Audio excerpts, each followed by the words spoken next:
C'è un errore che quando ci alleniamo con le ripetute non dobbiamo compiere ed è l'errore più grande che possiamo fare. Probabilmente anche l'errore che viene ripetuto più volte nelle ripetute. Quando dobbiamo affrontare l'allenamento di ripetute o un allenamento anche intervallato come il fartlek, l'interval training, l'input che ci arriva al cervello è: devo correre alla morte. È sbagliato? No, certo, le ripetute è un allenamento faticoso per definizione e gli allenamenti intervallati, le ripetute, vengono utilizzati come tipologia di allenamento anche proprio per riuscire a toccare grossi sforzi che poi dopo riusciamo a fare più volte grazie ai recuperi. Questo non significa che se leggo ripetute significa devo stramazzare al suolo prima di finirle.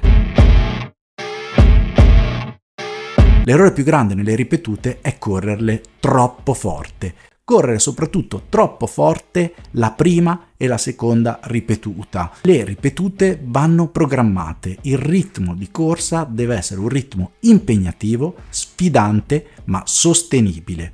E il ritmo di corsa delle ripetute dipende anche da che tipo di obiettivo mi sono dato da quella seduta di allenamento e sarà collegato anche che tipo di obiettivo ha quel mio mesociclo di allenamento / che tipo di gara sto preparando. Probabilmente se ad esempio il mio obiettivo è quello di voler migliorare il V2 max, il massimo consumo d'ossigeno, sceglierò delle ripetute brevi ad altissima intensità con anche buoni recuperi che mi permettano di correre tutti gli intervalli, tutte le ripetute a questa altissima intensità.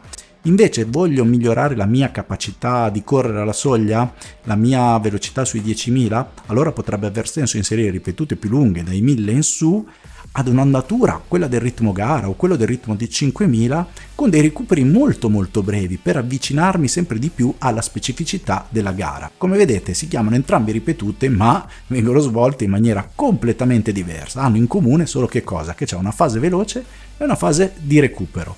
Un intervallo che sale e scende con l'intensità, sia come carico esterno, quindi il passo, l'andatura che esprimo, sia come carico interno, quindi il mio cardio, il mio lattato che produco, ma anche la mia capacità e percezione dello sforzo. Ma perché non posso correre tutte le ripetute alla morte e poi dopo nell'andare delle ripetute divento sempre più lento? Perché è un allenamento sbagliato? Perché quello che voglio sviluppare è una certa caratteristica, una certa abitudine allo sforzo, ad esempio di gara. Voglio riuscire a correre tutte le ripetute in maniera efficiente. Se io parto troppo forte, la mia richiesta di ossigeno, di glicogeno è subito molto alta, anche l'utilizzo di fibre muscolari coinvolge le fibre muscolari più veloci che richiedono ancora più ossigeno, aumenterà fortemente la mia fatica. Significa che nelle fasi successive la mia sensazione di corsa, e scrivetemi nei commenti se vi è mai capitato, è quello di sentire le gambe sempre più morte, che mi abbandonano, che le devo spingere e che non mi seguono, ma che sono io che le devo spingere. E che cosa succede? Che magari la prima ripetuta vado più veloce del passo previsto, la seconda riesco a tenere il passo, alla terza sto iniziando a far fatica, dalla quarta l'allenamento potrei anche finirlo lì perché non vado per niente vicino all'obiettivo che mi sono dato. Premesso che prendiamo per buono che l'obiettivo di passo che ci siamo dati per quella ripetute, per quell'allenamento sia corretto, questo poi cosa succederà? Succederà che non alleno le caratteristiche che voglio allenare, ma poi anche che proprio la mia espressione di corsa non sarà efficiente, correrò più scordinato, appoggerò male proprio per dare ragione all'orologio e cercare di raggiungere un obiettivo ormai non più raggiungibile.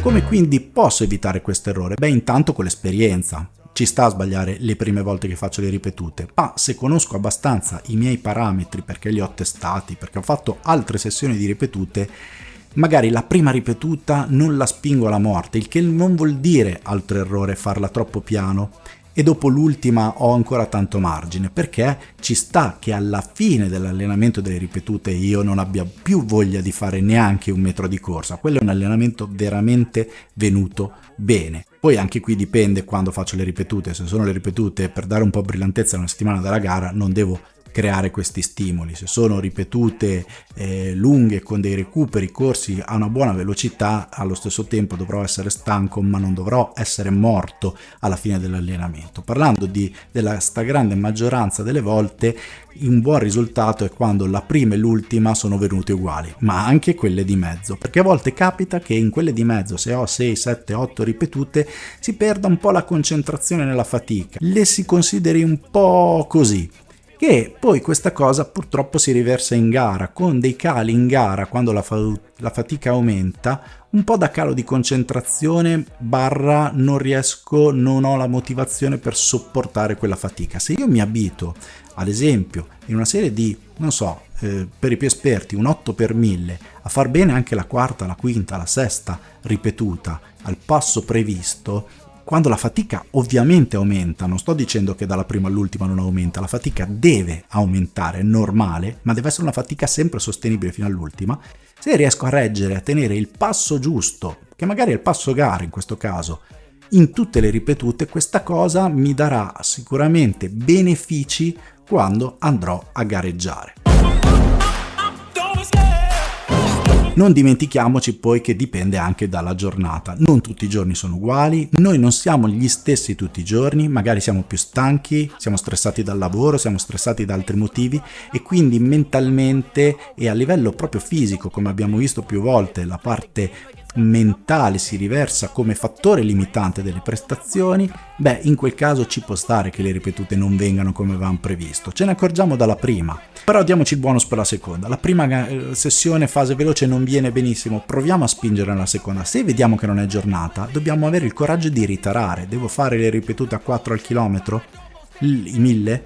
Va bene, li farò a 4,10, però cerco di farli tutti uguali e stremarmi fino alla fine, in maniera che la prima, la seconda, la terza, fino alla n ultima, siano venute tutte uguali. Quindi non troppo forte, non troppo piano, ma al ritmo giusto. E se volete fare un'altra cosa buona e giusta, lasciate un like, iscrivetevi al canale e vedete questo video qua che vi lascio qui per continuare a seguire i video Runner 451 ed essere runner consapevoli e felici.